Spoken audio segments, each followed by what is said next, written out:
Hello, this is John T. Rhapsodes Esquire, purveyor of awesome old-school audio stories, bringing you a spooky one from 1842 called The Masque of the Red Death by Edgar Allan Poe.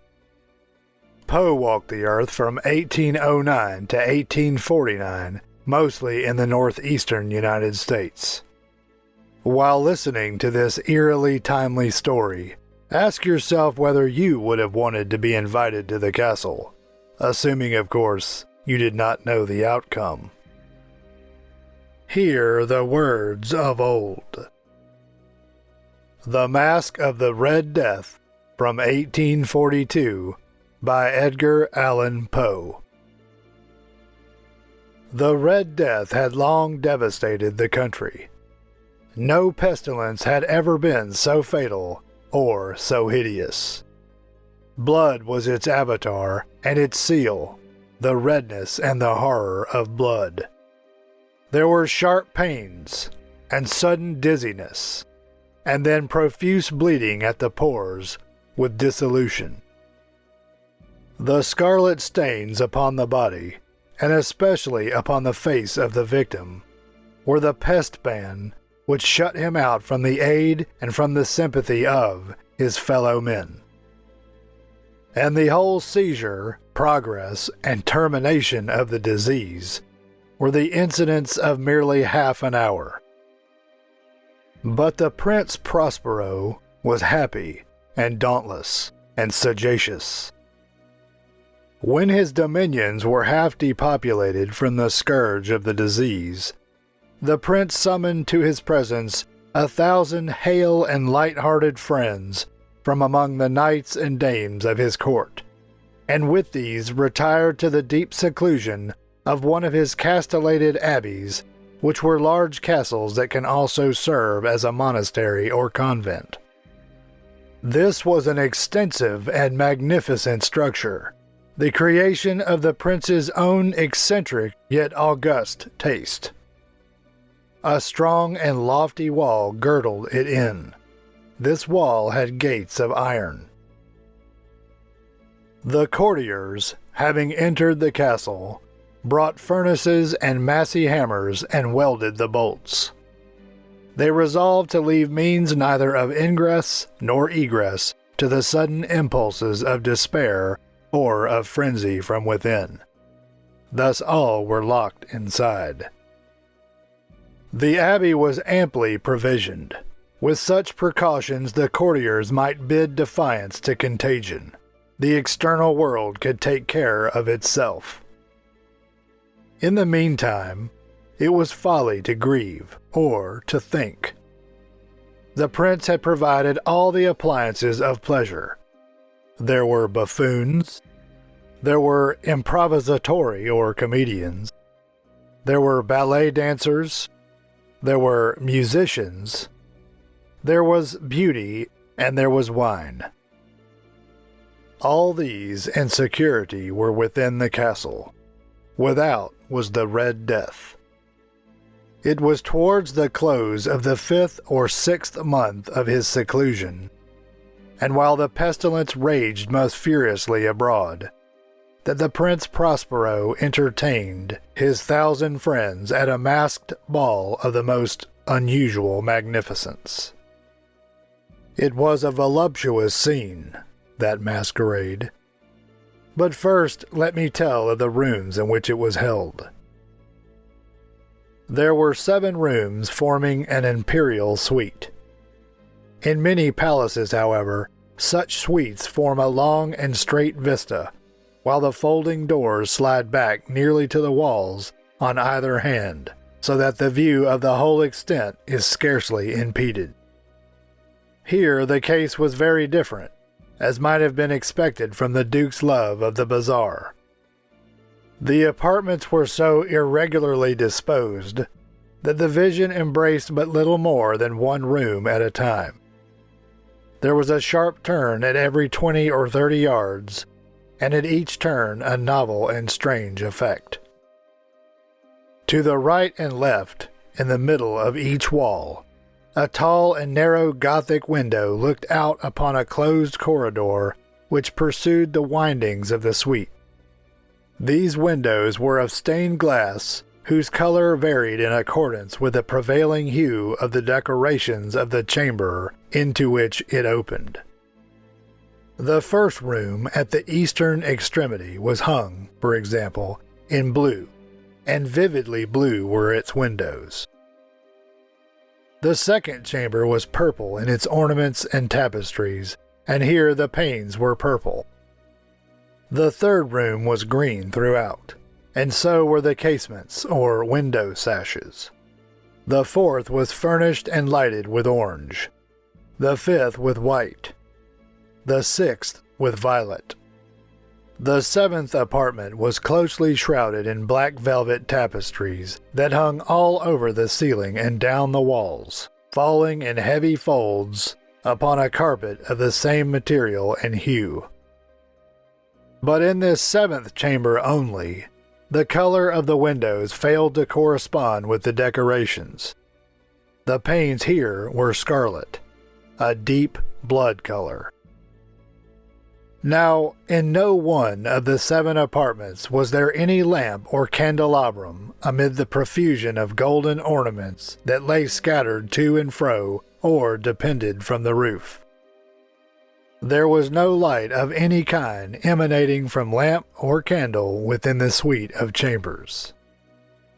But in the corridors that followed the suite, there stood, opposite to each window, a heavy tripod, bearing a brazier of fire that projected its rays through the tinted glass and so glaringly illuminated the room. And thus were produced a multitude of gaudy and fantastic appearances. But in the western or black chamber, the effect of the firelight that streamed upon the dark hangings through the blood-tinted panes was ghastly in the extreme, and produced so wild a look upon the faces of those who entered that there were few of the company bold enough to set foot within its precincts at all. It was in this apartment, also, that there stood against the western wall a gigantic clock of ebony. Its pendulum swung to and fro with a dull, heavy, monotonous clang.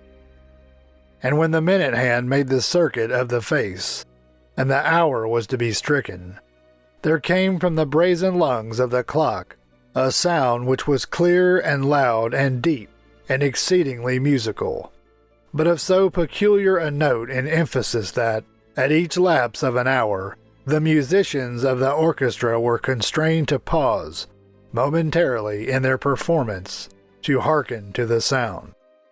And thus the waltzers perforce ceased their evolutions, or stopped dancing, and there was a brief disconcert of the whole company. And while the chimes of the clock yet rang, it was observed that the giddiest grew pale, and the more aged and sedate passed their hands over their brows as if in confused reverie or meditation.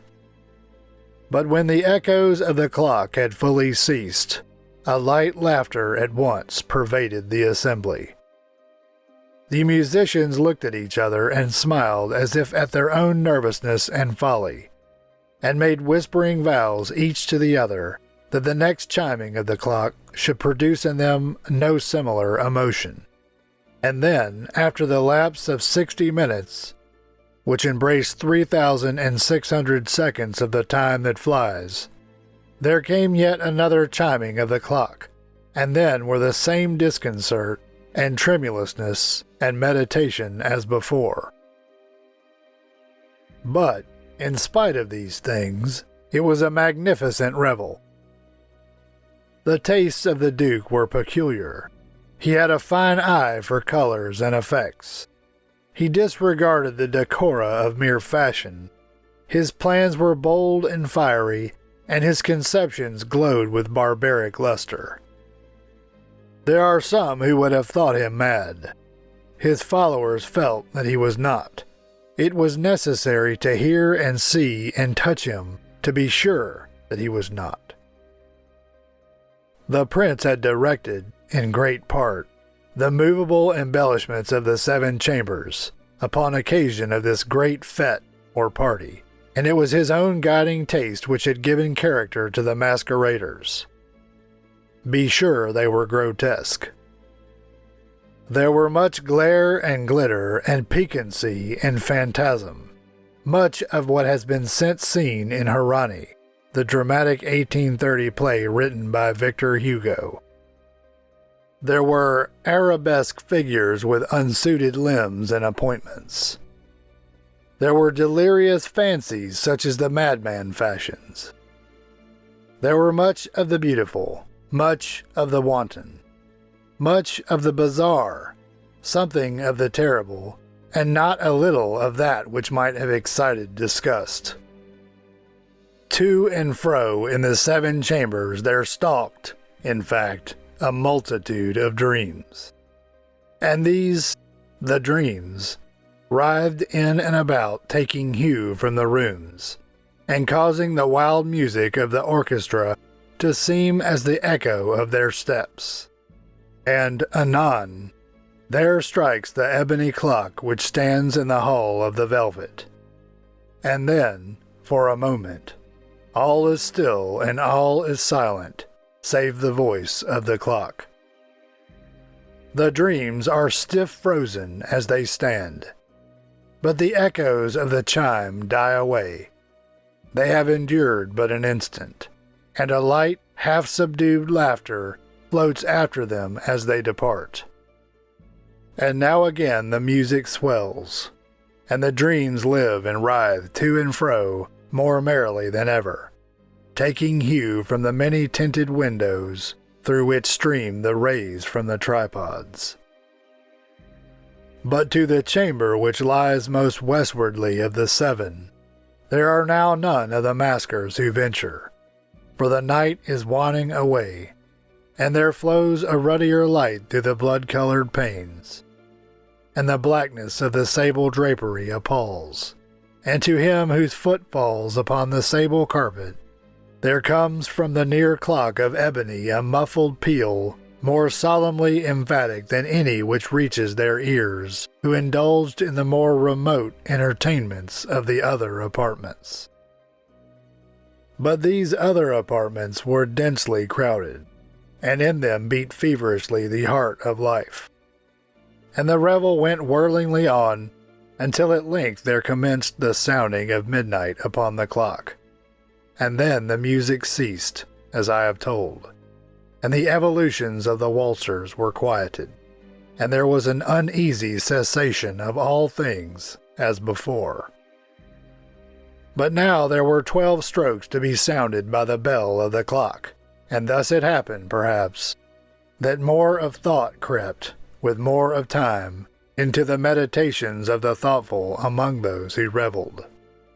And thus, too, it happened, perhaps, that before the last echoes of the last chime had utterly sunk into silence, there were many individuals in the crowd who had found leisure to become aware of the presence of a masked figure which had arrested the attention of no single individual before.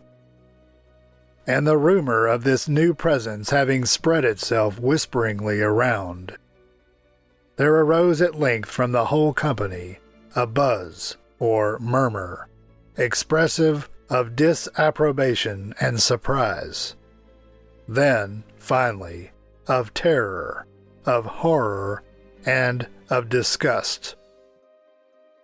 In an assembly of phantasms such as I have painted, it may well be supposed that no ordinary appearance could have excited such sensation. In truth, the masquerade license of the night was nearly unlimited. But the figure in question had out-Heroded Herod, and gone beyond the bounds of even the prince's indefinite decorum. There are chords in the hearts of the most reckless which cannot be touched without emotion, even with the utterly lost, to whom life and death are equally jests. There are matters of which no jest can be made. The whole company, indeed, seemed now deeply to feel that, in the costume and bearing of the stranger, neither wit nor propriety existed. The figure was tall and gaunt, and shrouded from head to foot in the habiliments of the grave. The mask which concealed the visage was made so nearly to resemble the countenance of a stiffened corpse that the closest scrutiny must have had difficulty in detecting the cheat. And yet all this might have been endured, if not approved, by the mad revelers around. But the mummer, or performer in pantomime, had gone so far as to assume the type of the Red Death. His vesture was dabbled in blood, and his broad brow, with all the features of the face, was besprinkled with the scarlet horror. When the eyes of the Prince Prospero fell upon this spectral image, which, with a slow and solemn movement, as if more fully to sustain its role, stalked to and fro among the waltzers, he was seen to be convulsed, in the first moment with a strong shudder either of terror or distaste, but in the next his brow reddened with rage. The prince demanded hoarsely of the courtiers who stood near him, "Who dares insult us with this blasphemous mockery? Seize him and unmask him, that we may know whom we have to hang at sunrise from the battlements." It was in the eastern or blue chamber in which stood the Prince Prospero as he uttered these words. They rang throughout the 7 rooms loudly and clearly, for the prince was a bold and robust man, and the music had become hushed at the waving of his hand. It was in the blue room where stood the prince, with a group of pale courtiers by his side. At first, as he spoke, there was a slight rushing movement of this group in the direction of the intruder, who at the moment was also near at hand, and now, with deliberate and stately step, made closer approach to the speaker. But from a certain nameless awe with which the mad assumptions of the mummer had inspired the whole party, there were found none who put forth hand to seize him, so that, unimpeded, he passed within a yard of the prince's person. And, while the vast assembly, as if with one impulse, shrank from the centers of the rooms to the walls, the figure made his way uninterruptedly, but with the same solemn and measured step which had distinguished him from the first, through the blue chamber to the purple, through the purple to the green, through the green to the orange, through this again to the white, and even thence to the violet, before a decided movement had been made to arrest him. It was then, however, that the Prince Prospero, maddening with rage and the shame of his own momentary cowardice, rushed hurriedly through the 6 chambers, while none followed him on account of a deadly terror that had seized upon everyone.